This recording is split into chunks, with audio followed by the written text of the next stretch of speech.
Okay, this can be a kind of a clunky video because I'm going to walk through exactly what I'm doing here. So if you looked at my previous video, I just asked it my exact question, which was what new infrastructure versus new infrastructure spending versus repair spending, in how it correlates with population growth. So the first thing I did is went into ChatGPT, asked it, was new infrastructure spending more strongly? This is literally the exact question. I just copied it and pasted it. The only thing I made sure to add was growth and repair in the state of Wisconsin based on WISDOT data. It gave me a breakdown saying what it needs, what it wants to look at, all of that kind of stuff. It tells me how it's going to look at it. Therefore, the honest current conclusion is there's not yet enough data, blah, blah, blah. Okay, so then I asked it again, okay, rather than look at 90 through 25, let's look at 20 through 25. Can you create a spreadsheet that shows the statewide spending for new road infrastructure based on WISDOT data? So this took a little while, right? So it worked for 23 minutes and 26 seconds. So some of this can take a while, but you can let it run in the background. And I have a paid subscription for ChatGPT. I'm not asking anybody to pay for a subscription, so it could be slower, it could be faster. You don't have to use ChatGPT. It could be Grok or Copilot or any of the other ones, but I use ChatGPT. So I asked it to break it down further. It took a little while. While it's breaking it all down, it tells me what it's doing, so it's interesting to read all that stuff. And so ultimately what it did was it created a spreadsheet with 22 qualifying projects. And in this case, I specifically asked for new road infrastructure. So there was 22 total qualifying projects totaling $444.7 million. And then it created a spreadsheet for me. Awesome. So if I download that, save. Now, using the same parameters, and you calculate the dollar amount for repair or maintenance contracts and exclude new infrastructure.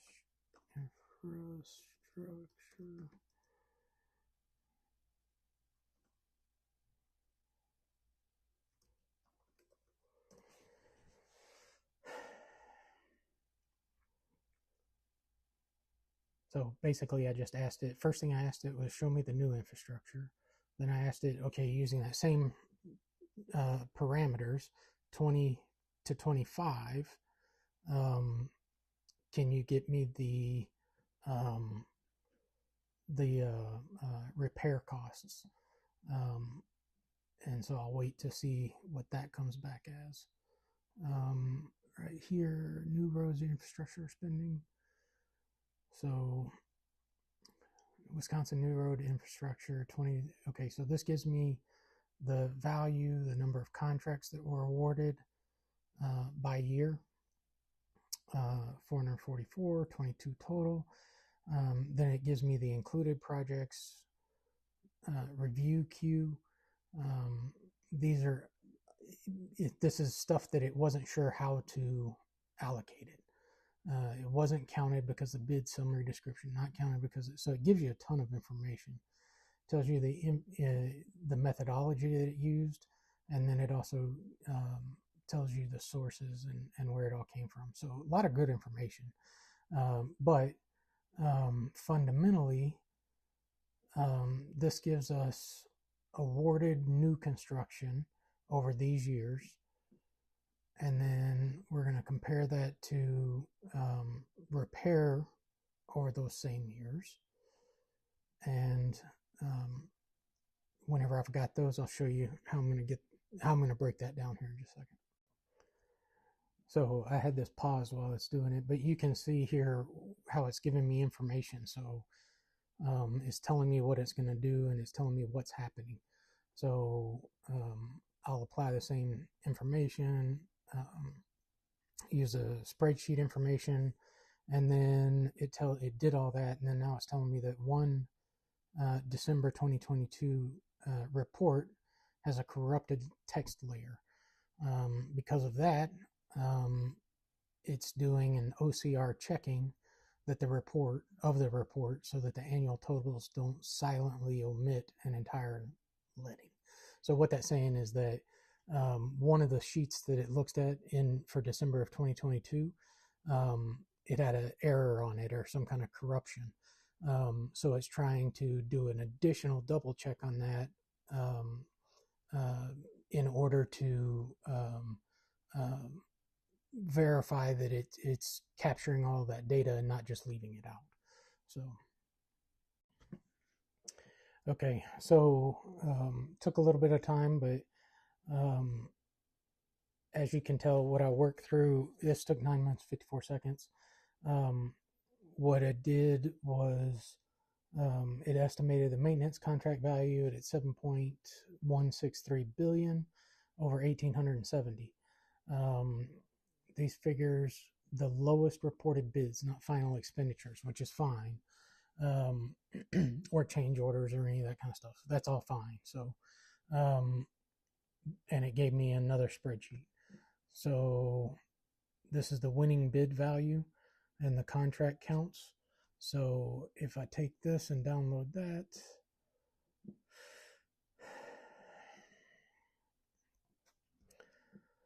now I want to see over the same time period, 2020 through 2025, can you show me the annual population numbers in total population for the state of Wisconsin and the annual unemployment rate for the same year's period. Population, spell it right, I guess.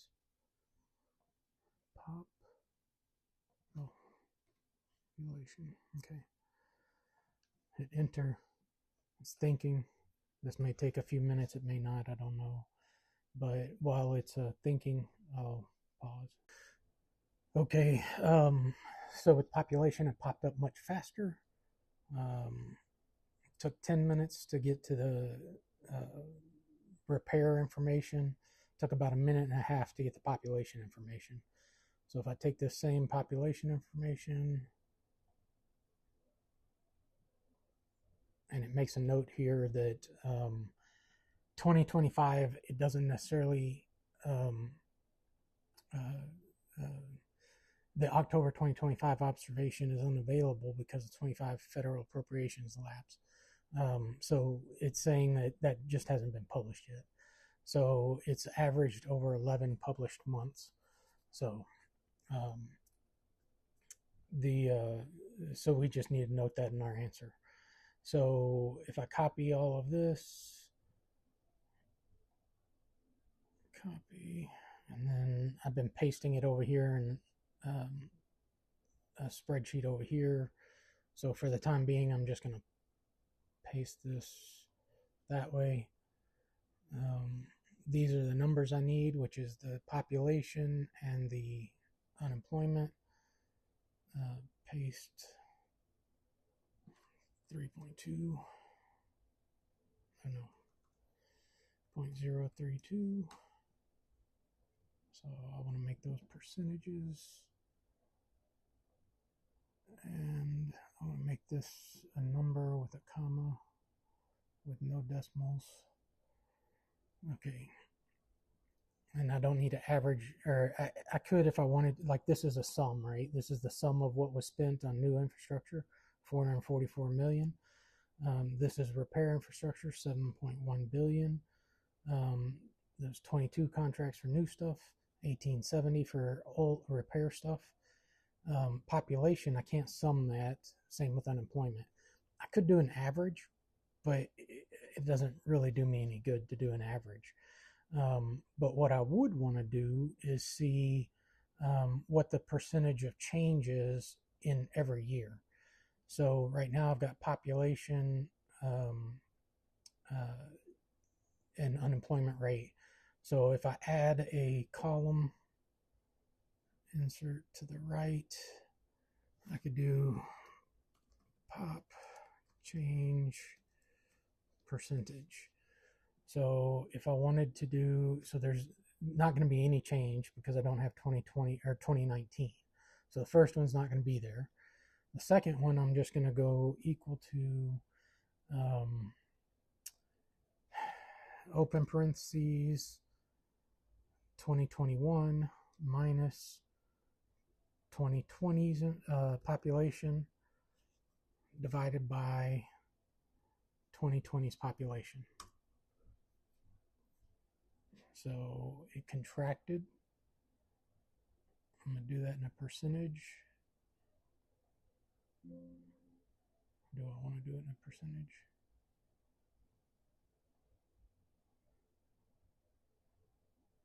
F10, let me pause.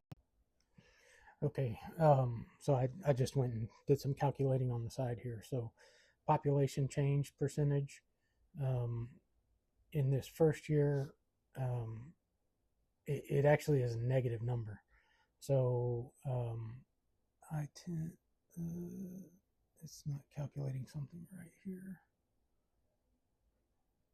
This would be equal to this minus this. So that'd be parentheses. And then minus 1. That's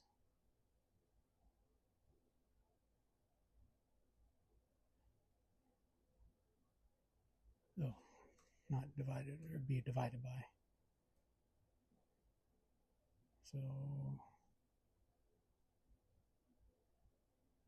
change it to a percentage. There we go. So negative 0.26, F11 minus 1. Okay. So this number, so the 21 population divided by the 20 population minus 1. Minus 1 because it's 100%. So 100% is just 1. So you subtract 1 and this is the change. So we dropped, so Wisconsin went down in population between 20 and 21 by 0.26%. Every year it's gone back up by 0.36, 46, 5, 45, and 26. The unemployment rate in 2020 was 6.4%. 3.8, 2.8, 2.8, 3, 3.2. So it's remained relatively steady since 2022. And then there's a couple different ways to look at this. The easiest way, and what I would prefer, is looking at it from, it went from 6.4 to 3.8. That's a net change of 2.6%.